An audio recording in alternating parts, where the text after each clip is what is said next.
Hi, and welcome to the video on watersheds. And so uh, today we're just going to look real briefly at watersheds. You should have read the pages in the book 94 to 99, pages 94 to 99. Talks a little bit about watersheds and why it is important to understand how watersheds work, and also what can be some issues with your watershed and why does it matter.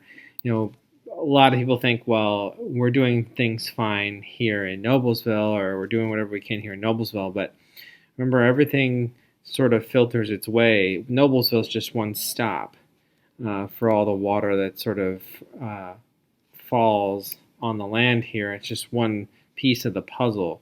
And I really want you to get a visual sort of how this works. So you can read about watersheds and why they're important. We understand that the more stuff we do within a watershed has negative impacts. So, by clearing land for agriculture or for housing or in urban areas, we're having negative effects not only in the area that we live in, but also for areas that exist downstream or down our watershed. First of all, a watershed is an entire area that is drained by a river. And really the only way to show you that is to actually give you a map. So we're going to go to this website here. We already are at this website called Wiki Watershed.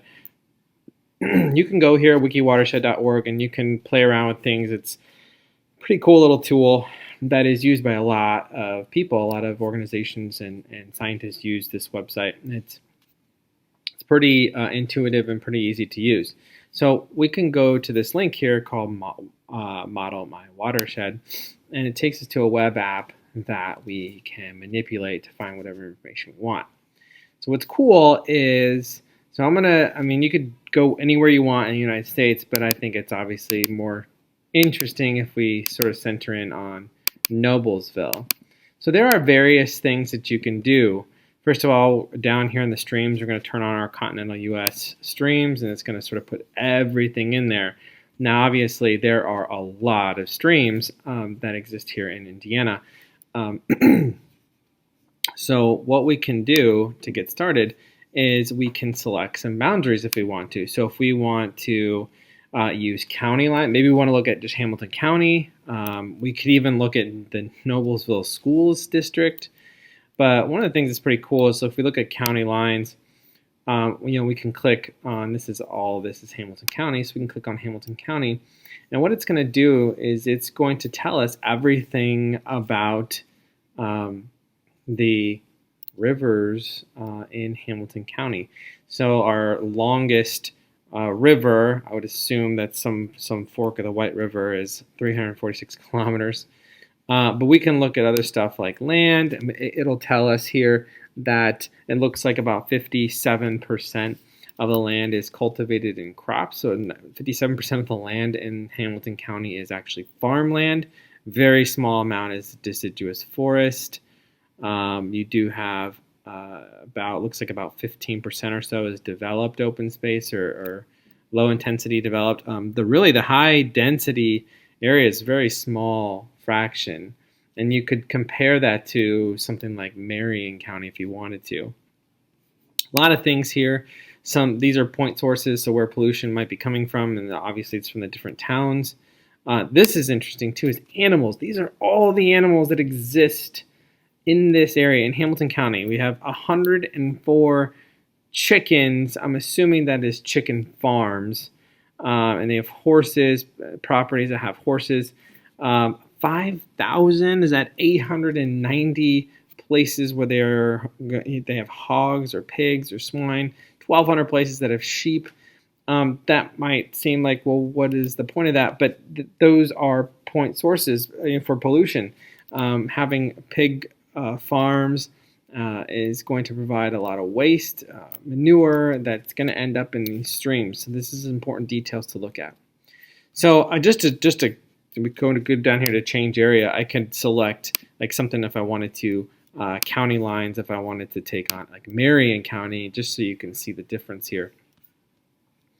Land wise, Notice the much higher density of where people exist, and just the small amounts that are farmland. Another cool tool that you can use, and this is the one I really wanted you to see, was we can actually figure out what is our watershed. So where is all the pollution coming from to a particular area? So we can go up here to Noblesville, and I'm going to zoom in just so I get this right. So all of our water comes in from a water plant up here on the White River. I'm not sure where it is. It's somewhere right in here. But if I go to delineate watershed from continental United States, I can click on the river here, and it's going to tell me where, what land drains to this point. So basically, what space is going to be, when it rains and stuff like that, is going to wash into the rivers and end up at some point, it's going to end up at this point. So this is kind of cool. So we can select this, and you can see where all of the water in this area ends up in the White River at Noblesville.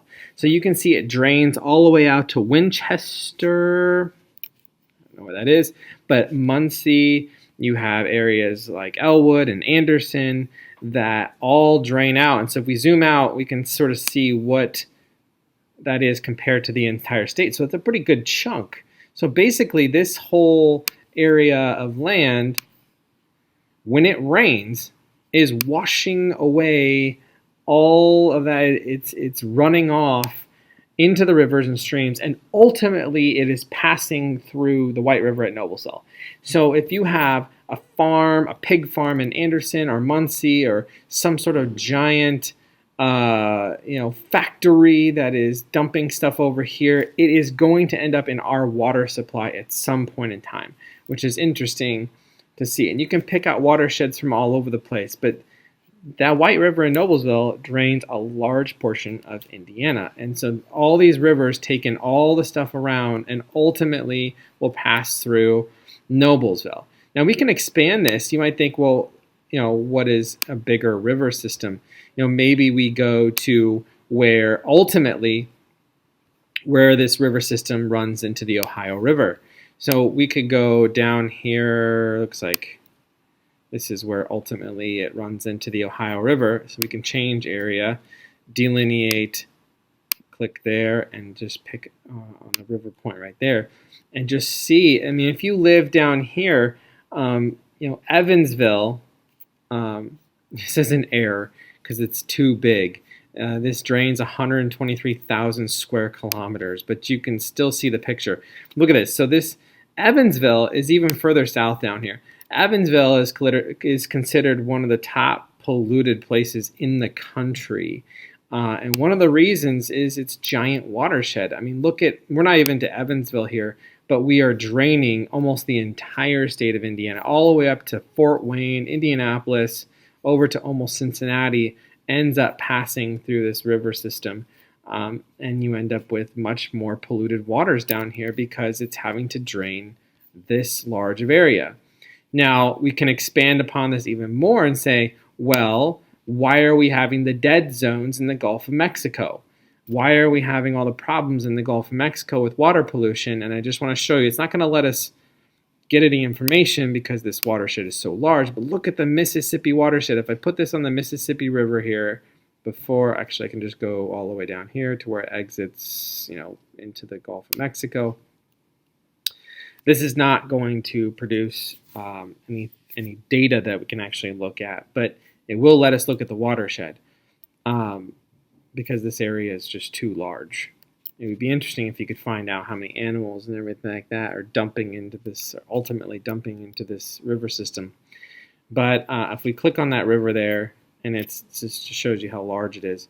Yeah, 6.8 million square kilometers. Now so you can see why we have an issue with pollution and dead zones in the Mississippi River, because the Mississippi River drains almost half of the continental United States. We're talking about Pittsburgh to St. Louis to Milwaukee to Minneapolis, Bismarck, North Dakota, Billings, Montana, Casper, Wyoming, Denver, and Wichita, Kansas, almost all the way to Santa Fe. All these places all ultimately will see the final result as they go through the Mississippi River into the Gulf of Mexico. So you can see this is a giant watershed, and why we have issues with dead zones in the Mississippi.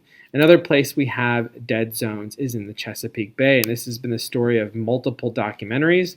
The Chesapeake Bay is this giant bay right here outside of Washington, D.C.